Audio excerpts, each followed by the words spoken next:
The Crypto Markets Update is brought to you by KUCOIN, the best place to find the next crypto gem. Here's our live look at Bitcoin. The CoinDesk Bitcoin price XVX index is currently at $42,330. Bitcoin taking a step back about 3.9% over the past 24 hours. The CoinDesk Ether price ETX index is at 32.27, also retreating about 4.2%.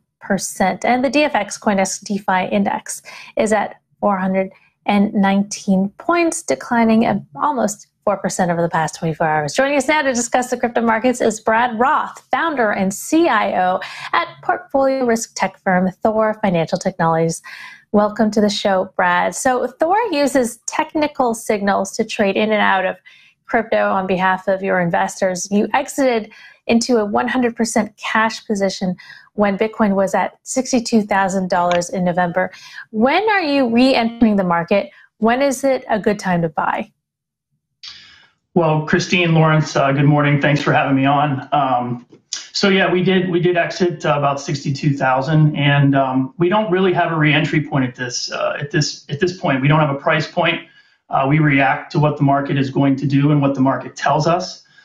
So therefore, we don't have a clear entry at this point. I think if we get a little bit more upside in Bitcoin, we will probably re-enter somewhere around 48,000, but we still need to let this market kind of bleed out a little bit more, we think, in the short term. What was the signal that gave you a sense that this was a top? And did you tell your clients, did you tell people like, hey, you know what, we're out now? Or is this sort of, like, do we have any evidence you guys really did this, so to speak? Yeah, or of course. Just, of course.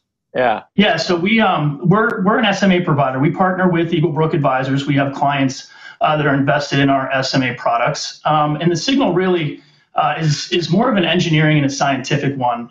What we try to do with Thor is we try to eliminate a lot of the noise that the market kind of inhibits in Bitcoin. And if we can bring some of that noise out and really look at full cycle, we can get a little bit clearer signals than using, just normal technical analysis or looking at all the day-to-day volatile moves that occur in Bitcoin and even Ethereum.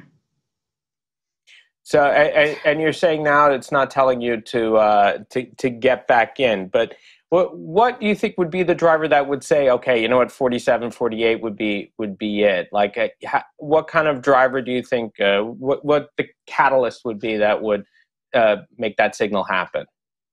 Yeah, for us, it's price and kind of the velocity of price, how we got to price and more of a momentum-based process, right? So we're really focused heavily on that. What we're looking at in the short term is really a lot of the different fundamental macro factors that are occurring in broad markets. I think what Bitcoin needs to see is broad markets not sell off. We think that the S&P 500 has been held up significantly by the mega caps, and we're starting to see a little bit of weakness in that sector. And so I think the only thing that could hurt Bitcoin and send it lower at this point is continued weakness in broader markets.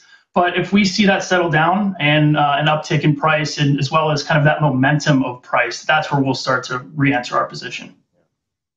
So we're definitely seeing a lot of volatility out there. How are you instructing advisors to weather these ups and downs?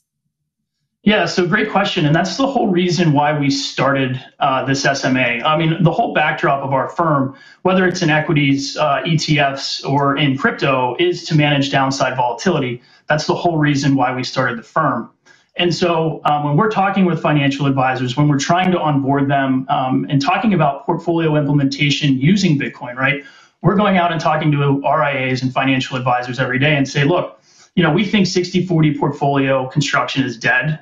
We think you need to allocate 3 to 6% of your clients' assets into Bitcoin or other crypto assets. And what we're really trying to tell them is, look, Bitcoin is a very volatile asset, but if we can make that ride just a little bit more peaceful, if we can bring those standard deviations down, if we can bring down your duration of drawdown and lower max drawdown, we want your clients to be excited and kind of stay with this 3 to 6% allocation. The last thing we want to do is really introduce them to the space, have financial advisors educate their clients, and then all of a sudden they invest in it and it goes down 50 or 60%, and they say, I never want to be in that space again, right? We want to keep them engaged, and this is kind of our way of doing it.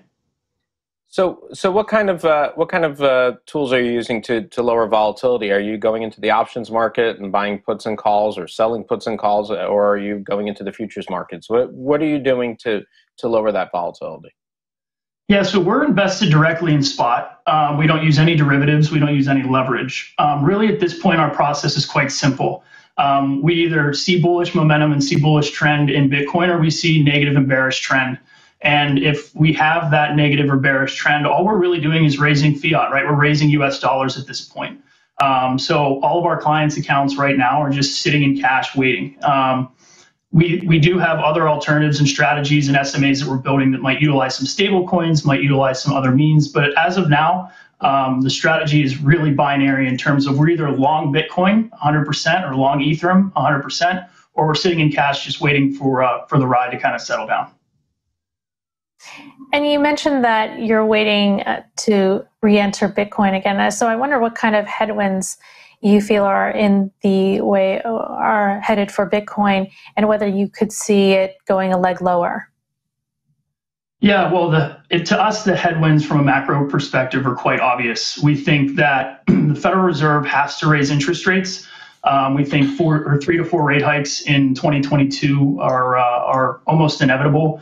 We have an historic divergence between what CPI is and what the effective Fed fund rate is. We've never had a 7% spread. In fact, we've always had the Fed funds rate be hovering generally above inflation. And so we think that the headwinds are obvious, that we have rate hikes coming. We have the balance sheet that is going to end up starting to shrink, which a lot of this equity, as well as Bitcoin performance, is done very, very well off the Fed pumping dollars into the system. And so we think as the Fed tightens, those are the clear and obvious headwinds heading into 2022, specifically for Bitcoin and specifically for broad equity markets in general.